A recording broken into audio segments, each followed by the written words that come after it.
Et Josaphat fit beaucoup de travaux dans les villes de Juda, de Chroniques 17, 12, 1. Josaphat, roi de Juda, commença bien son règne dans la crainte de Dieu. Ce fut un bon roi qui chercha à marcher dans les voies de la justice comme son père David.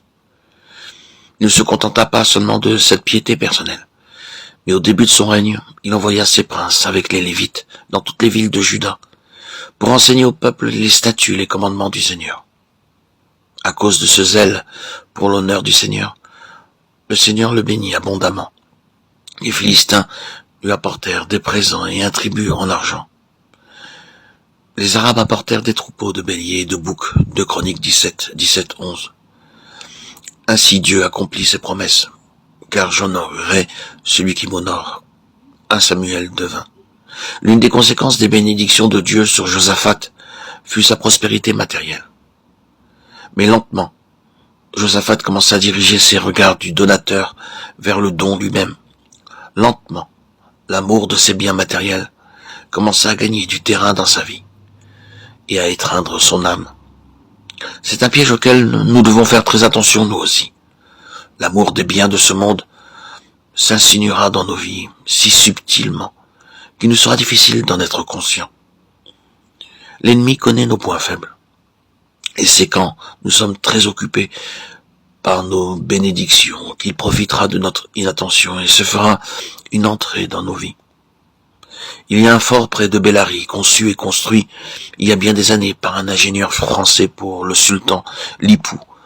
Même aujourd'hui, il paraît imposant et imprenable. Quand ce fort fut achevé, l'ingénieur emmena fièrement le sultan Lipou pour le visiter. Ils arrivèrent à un endroit du fort d'où le sultan remarqua une colline juste à côté. Il réprimanda vivement l'ingénieur et lui dit « Vous êtes un ingénieur insensé. Pourquoi avez-vous laissé cette colline en dehors du fort? Vous auriez dû l'inclure dans l'enceinte. Maintenant l'ennemi peut gravir cette colline et de là attaquer le fort et le prendre aisément. » Le fort avait été construit avec beaucoup de travail et d'argent, mais à cause d'une faute fondamentale, il était pratiquement inutilisable. L'ingénieur fut tellement affecté par ce manque de prévoyance qu'il se suicida. Quelques années plus tard, de cette colline, les forces britanniques lancèrent une offensive et prirent le fort.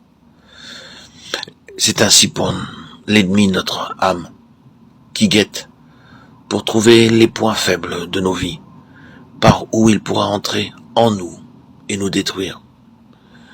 Dieu avait tellement béni Josaphat qu'il prospéra grandement. Mais au lieu d'être satisfait de ce que Dieu lui avait donné et de s'occuper des responsabilités de son royaume, Josaphat fut tenté de travailler un peu plus pour accroître sa richesse. Évidemment, l'amour de l'argent était son point faible, et par lui l'ennemi se fit une entrée dans sa vie. Nous voyons aussi cette faiblesse pour l'argent chez beaucoup de prédicateurs de nos jours. Ils ne sont pas satisfaits de ce que le Seigneur leur donne, mais ils souhaitent accroître leurs revenus en faisant quelque travail à côté. Quelques-uns élèvent de la volaille ou des chèvres. D'autres sont très occupés à vendre des calendriers pendant les mois de novembre et décembre en rêvant à la commission qu'ils recevront pour de telles ventes. Ils enseignent qu'il faut tout faire comme pour le Seigneur, mais dans leur cœur, ils savent qu'ils courent après l'argent. Il est tragique de voir des serviteurs de Dieu si commerçants. Quelques prédicateurs n'aiment visiter que les endroits où ils sont sûrs d'avoir du monde, où ils peuvent avoir pour eux-mêmes de meilleures perspectives de revenus. Que les gens du monde calculent et combinent pour gagner de l'argent par tous les moyens possibles, cela n'est pas surprenant. Mais que les serviteurs de Dieu agissent de même, c'est affligeant.